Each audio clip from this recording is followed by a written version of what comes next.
Give it up for David Feinberg. There he is. Oh, David, you've been there the whole time. Where's Daphne? All right, give it up for David.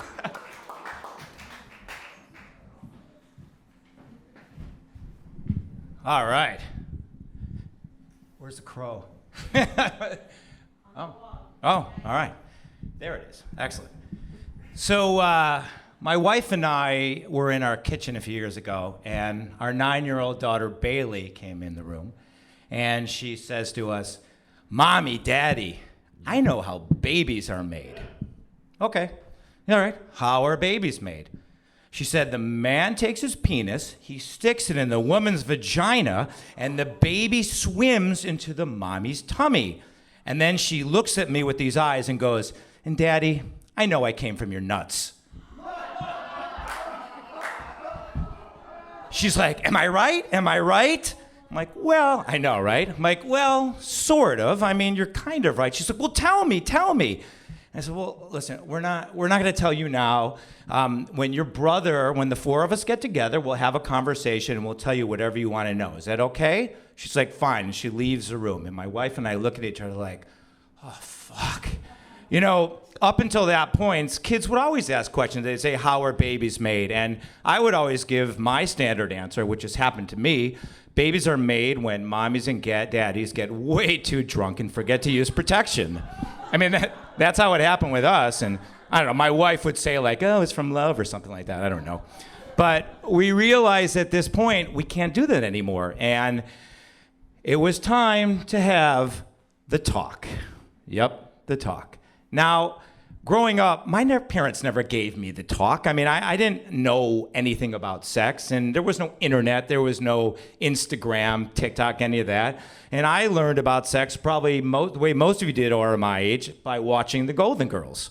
So, right? Oh, Blanche, oh, I still love her. So we realized that we were gonna have to have the conversation with the kids. Now, my wife said to me, you know, we have to figure out the right way and when to do it. And I've never had a great relationship with sex personally because, frankly, I'm terrible at it. You know, most men, right? They like to brag about how great they are in bed. Not me, I'm terrible. So when I was with women, I always used to say, "Listen, I'm going to disappoint you. So please don't be upset." So no, it's true. My wife's not here. She would attest to it. So we were thinking about, okay, how are we going to do this? So my wife said to me, "Okay, this is what you have to do. You have to promise me that you are not going to tell any jokes, that you're going to take it seriously, and you're going to be sober."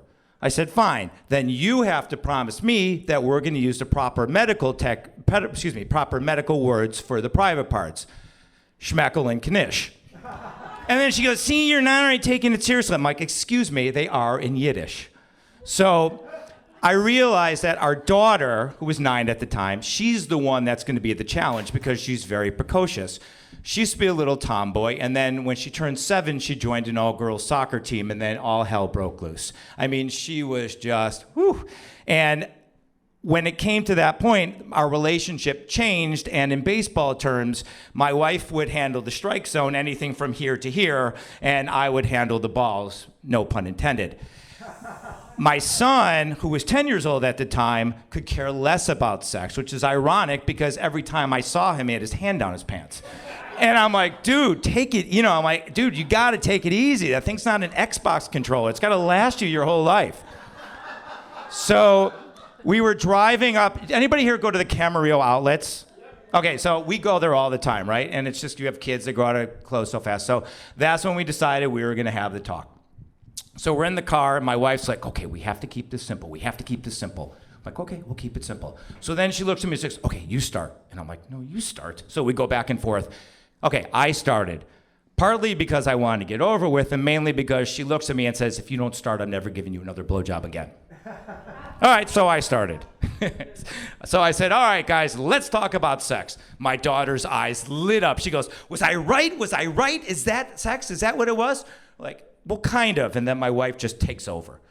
And, after she says to me to start, she goes, Sex is when a man sticks his erect penis in a woman's vagina, and when he ejaculates, sperm or semen leaves his penis, goes into a woman's vagina and fertilizes the egg.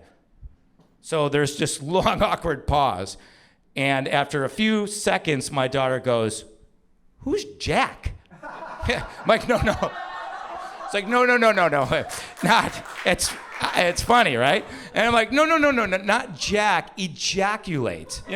Says ejaculate means when a man releases sperm or semen and fertilizes a woman's egg. And then if the egg is fertilized, it leaves the ovaries, goes down the fallopian tubes, and then goes into the uterus. And then 9 months later, when the mom's ready to give birth, she either has a vaginal birth, or if there's complications, then she has a cesarean section. Fuck, now I'm confused. It's like, wait, I thought we were trying to keep this simple. So my son, at this point, he looks at us and he's like, wait a minute, did you guys have sex? And I said, you're here, aren't you? And he's like, you had it twice? I'm like, yeah, we had it twice. And then my wife's like, and just so you know, that a woman has to be ovulating when she has sex. So the questions start flying out of their mouths, right? When do you have sex? What time do you have sex? Do grandma and grandpa still have sex? Does grandpa's penis do that Jack thing? Now, this was my favorite question out of all of them. My daughter says, if you have sex longer, will the baby be bigger? That's a great question, right? And then my son, who loves sports, starts screaming at me. Why didn't you have sex longer? I could have been in the NBA because of you. He's like, is it true you didn't have sex long? I said, okay, yes, but that's not why you're not in the NBA or gonna be in the NBA. Exactly, right?